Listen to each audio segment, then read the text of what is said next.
Car seat test is something that we perform on infants that are at increased risk for having airway or breathing problems.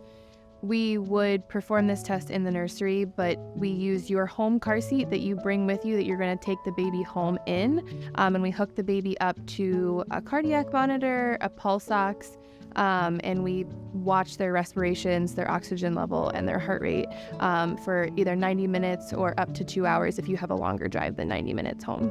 Infants that are born late preterm, which is anywhere from 35 weeks to 36 weeks and 6 days. Infants that are born small for gestational size, which would be less than 2,500 grams is our policy, or any infant that shows us that maybe they're having oxygenation problems or have had any low saturations throughout their stay, we might do a car seat test on them. A car seat test measures a baby's heart rate, their respirations, and their oxygenation while they're in that semi-inclined position of the car seat.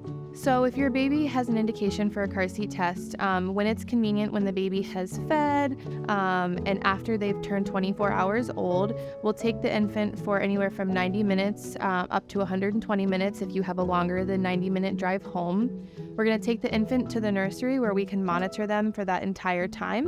We're going to put a cardiac monitor on them, we're going to put a pulse ox on them, and we're going to have them attached to a monitor up in the nursery where we can visualize them the entire time.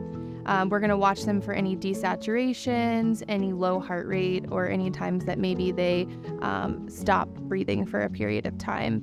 Those are concerns that we want to address and make sure we watch out for. So we're going to watch them for that whole time.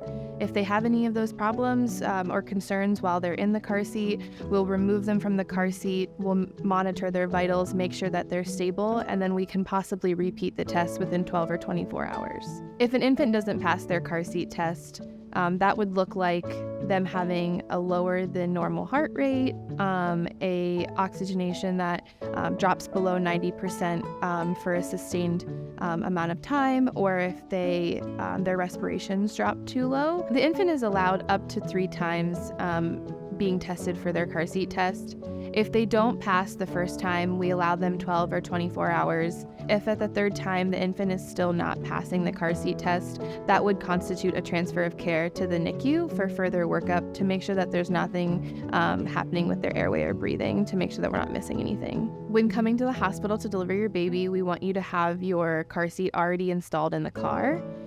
What that means is that we still want you to bring the car seat into the room, but the base can stay installed in the car. So after the baby is born, we'd like you to bring the car seat with any of the inserts that come with the car seat that's purchased that way can come into the room in case we are indicated to do a car seat test for your infant. So if your infant does indicate that they need a car seat test, even if they have passed this test, we do still recommend that a parent or support person watches them whenever they're in a semi-inclined position. So that could be a swing, a car seat, a bouncer, or anything like that. If an infant has been indicated to have a car seat test, it is recommended that the parent or support person sits in the back of the car with them during their ride to monitor for any color change or breathing problems, even if they have passed the car seat test. An infant shouldn't be in a semi-inclined position for more than 2 hours, so if your drive is long, we do recommend that you stop and take a break.